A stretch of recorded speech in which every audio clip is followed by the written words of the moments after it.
रब का शुक्र है उसने हमें और आपको सुन्नी बरेलवी बनाया है। मैंने सफर का आगाज कर दिया है, वही बोलेगा जो हलाली होगा। और जिसके पेट में इमाम अहमद रजा के नाम से दर्द उठता हो, या तो वो शजरा चेक करे या जाके फिर अपना ब्लड टेस्ट करे। रब का शुक्र है उसने हमें और आपको सुन्नी, अगली बात आप बोलेंगे सुन्नी बरेलवी बनाया है। सुन्नी ये पीछे वाले क्यों नहीं बोल रहे? वो शेर याद आ रहा है, जिनका दिया तू खाए उन्हीं को तो गुर्राए, लगता है तूने पी है अशरफ अली की चाय। मामला ठंडा नहीं पड़ना चाहिए, है ना? उम्मीद है खुदा की कसम यहां कोई भी गंदे अकीदे वाला आ ही नहीं सकता। और आ भी गया होगा ना तो गारंटी है हजरत महफिल खत्म होते होते उसे ये कहना पड़ेगा, मैं मुजरिम हूं आका मुझे साथ ले लो, के रस्ते में है जा बजा थाने वाले। शुक्र है रब का कि उसने मुझे और आपको सुन्नी। आगे वाले मेरा साथ दें, खाली पीछे वाले इंशाअल्लाह खुद डब्बों की तरह चलेंगे। सुन्नी बरेलवी बनाया। और राजों के जवाबात तो ये एक मिसरे में देके चले जाते हैं। और कितने हासिदीन का गला एक ही शेर से घोंट भी देते हैं, इसलिए हमेशा झगड़ों में बने रहते हैं। दुश्मने अहमद पे शिद्दत कीजिए। हाँ, इसलिए मैंने एक शेर पढ़ा था भाई। हाँ। उसमें एक शेर था, इमाम अहमद रजा ने कब का उसको दफन कर डाला, इमाम अहमद रजा ने कब का उसको दफन कर डाला, वहाबी अभी अरवाहे सलासा लेके बैठे हैं। अल्लाह सलामत रखे। ये भी आपने झलक देखी है, ऐसे कई सारे हथियार इनकी जेब में रखे रहते हैं। ऐसे लोगों का हमें एहतराम करना चाहिए, इन्हें इज्जत देनी चाहिए। कभी ये बात ना करना हमने पैसा दिया है, ये कोई चीज नहीं है। आप हमसे कहें अभी आपको हम देके जाएंगे, मगर किसी शायर को आप ना चंद दिनों की कमाई में नहीं तोल सकते, नहीं तोल सकते।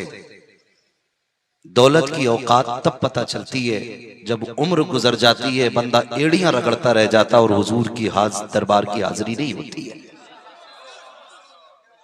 तब पता चलता दौलत की कोई औकात नहीं।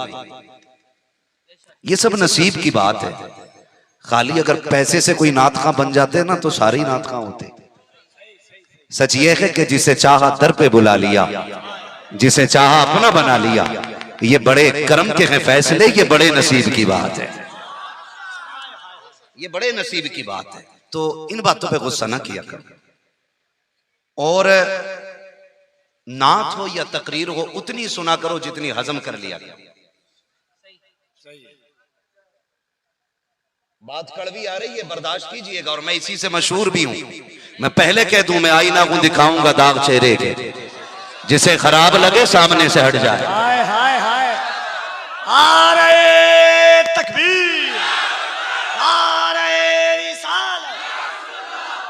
भैया कपड़े ठीक है आपके? ये जो जा रहे हैं, अच्छा चाय वाला। अरे भाई चाय वालों से भी बड़ा खतरा है, चाय वाले से भी बच के रहना, है ना? चलो चाय वाला हल्के में मत लेना, समझ रहे मेरी बात? हल्के में मत लेना, कम कोई नहीं है और पता नहीं कब चाय वाला कहां पहुंच जाए। अगर आगे नहीं बढ़ा तो सिर्फ मस्जिद का इमाम ही आगे नहीं बढ़ा, बाकी चाय वाला भी प्राइम मिनिस्टर बन गया। लेकिन इमाम आज भी 6,000 पे बेचारा रुका हुआ। हमें सोचना चाहिए थोड़ा सा इमाम के लिए हम तो तरक्की करें ताकि वो नमाज खुशू खुशू से पढ़ाए। लोग कह रहे हैं हजरत दिल ही नहीं लग रहा नमाज में, इमाम कैसा रखा जरा ये भी बता। कि इमाम तो बहुत अच्छे बगबगे कपड़े पहनते, नए कपड़े पहनते हैं, साफ सुथरे, भाई कपड़े ही देखे तूने, कपड़ों का खर्च भी होता होगा ना, कि हाँ देते हैं ना 7,000, तो 7,000 रुपए एक बच्चे की स्कूल की फीस होती है महीने की। अगर आप किसी सही स्कूल में बच्चे पढ़ा रहे हैं तो 7,000 रुपए एक बच्चे की स्कूल की फीस होती है। कह रहे हम दे रहे हैं ना, आपने 7,000 दिए, चलो 5,000 उसने बच्चों की फीस भर दी, 2,000 बचे। एक वक्त में मिनिमम एक चूल्हे का खर्च, अगर 3 मेंबर, 2 मियां बीवी, 5 लोग अगर है ना, तो मिनिमम कम से कम खर्चा 500-600 रुपए एक वक्त के खाने का। बचे कितने थे? 2,000। एक वक्त के खाने का खर्चा कितना?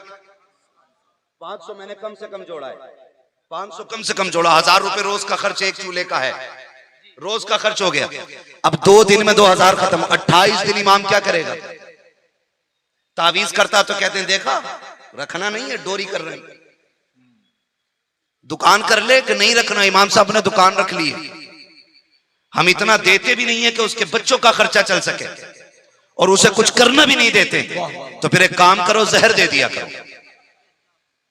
ये सच्ची बात है, ये हकीकत बात है, फिर जहर दे दो। अब जब कर्ज वाले, मिर्च मसाले वाला, गोश्त वाला, शादी के खर्चे, लेन देन, अपनों का लेन देन, शादी के जो खर्चे होते हैं वो जब इमाम के सर पे आते हैं, करना जरूरी होते हैं कुछ काम। मिसाल के तौर पे एक मोटी सी बात ले ले, जो न्योता दिया जाता है, न्योता चलता है, चलता न्योता, क्या कहते हैं उसको इधर? न्योता ही कहते हैं ना। वो क्या होता है कि शादी हुई अब्दुल्ला भाई के बेटे की, तो वलीमे में गए, 1,000 का न्योता जेब में डाला, खाना खाया, लिखवाया, आ गए। 2 बातें बताइए, अरबाबे मिंबर की सिर्फ दुआएं चाहिए और आपकी तवज्जो। बात सही लगे ना तो इस पे अमल करने की कोशिश करना। आपने जो 1,000 रुपए दिए हैं, क्यों दिए? मदद के तौर पे या कर्जे के तौर पे? जी, तो फिर लिखवाए क्यों? अगर मदद की थी तो लिखवाए क्यों? लिखवाए हैं, इसका मतलब आपने यूं लिखवाए कि ये बब्बन को मेरा न्योता याद रहे। मैं 1,000 दे के जा रहा हूं, ये 1,100 देने आए। कहां से लाते हैं यार? वाह वाह वाह वाह, ये है कि नहीं? समझ पा रहे हैं पीछे तक सारे लोग? अगर हम दे रहे हैं तो इसलिए दे रहे हैं ताकि ये हमें बढ़ा के दे। कई मर्तबा ऐसा होता है, कई मर्तबा ऐसा होता है कि या तो लिखी हुई कॉपी गुम जाती है, या जिसने दिया है वो बंदा ही मर जाता है, या जिसको दिया है वो मर जाता है कि नहीं? ये होता है कि नहीं भाई? जिसने बेटे की शादी की उसने भीख मांगी आपसे, और उसे मांगने की इजाजत है? नहीं, मांगने की इजाजत अल्लामा जलालुद्दीन साहब बैठे हुए हैं, असद इकबाल साहब और मैं तमाम तर उलमा, नाम नहीं जानता हूं जिनके, समझता हूं ये मिंबर पर बैठे सारे जिम्मेदार लोग हैं। और जिम्मेदारी के साथ कह के जा रहा हूं इस बात को, जिम्मेदारी के साथ कह के जा रहा हूं। मांगने की सिर्फ उसको इजाजत है जिसके पास एक वक्त का भी खाना मौजूद ना हो। जब उसने मांगा ही नहीं, आपने दिया क्यों? जबरदस्ती का आपने उसको मकरूज बनाया। अगर कोई किसी का 1 रुपया लेके मर गया, उसने माफ नहीं किया और इसने दिया नहीं, तो फरमाया गया कि 1 रुपए यानी कहा गया कि 1 पैसे के बदले में उसकी 500 मकबूल नमाजें उसको दिलवाई जाएंगी जिसका कर्जा हो, वो भी मकबूल, वो वाली नहीं जिसमें सजदे में जाके इमाम के अंगूठे चेक कर रहा था। वो नमाजें जो खुशू खुशू के साथ पढ़ी गई, जिनमें लिल्लाहियत थी, ऐसी 500 नमाजें ली जाएंगी। कुछ सोच रहे होंगे हम पे तो है ही ना, ले लो, क्या लोगे? फरमाया गया जब नेकियां कम पड़ जाएंगी तो उसके गुनाह लाद दिए जाएंगे उस बंदे पे,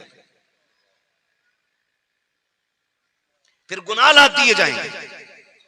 तो ये कुछ ऐसे जरूरी बिला जरूरत के खर्चे होते हैं जो करने पड़ते हैं। आपसे सिर्फ इतना कहूंगा, मेरे एक भाई ने कहा था मदद के लिए दिए जाते हैं, मैं आपसे सिर्फ इतना कहूंगा मेरे भाई, अगर बड़े हो तो छोटा समझ के तस्लीम करो, और अगर छोटा हो तो बड़ा भाई समझ के तस्लीम करना। सफेद बालों वाले बेटा समझ के मेरी बात मान लेना। अगर नेकी करने की ख्वाहिश है तो किसी अमीर के दरवाजे पर वलीमा खा के न्योता ना लिखवाओ, किसी की बेटी की शादी का खाना खा करके उसके लिए आप जाकर के उसको 500 रुपए का कर्जमंद ना बनाओ। अल्लाह ने दौलत से नवाजा है और तेरी नेकी की नीयत है तो जा हॉस्पिटल जाकर के देख, कितने गरीब पर लोग ऐसे होते हैं जिनके पास एक पैसे की दवा का, एक वक्त की दवा का पैसा नहीं होता है, एक खुराक दवा के लिए वो दरवाजे के बाहर डाल दिए जाते हैं। कई जमाने में ऐसा नहीं होता है कि जिसके पास बेड का खर्चा देने का पैसा नहीं होता, कि डॉक्टर इतने चल्लाक भी होते हैं, उठा के बाहर डाल देते हैं, हाथ में बोतल लेके मरीज पड़े रहते हैं।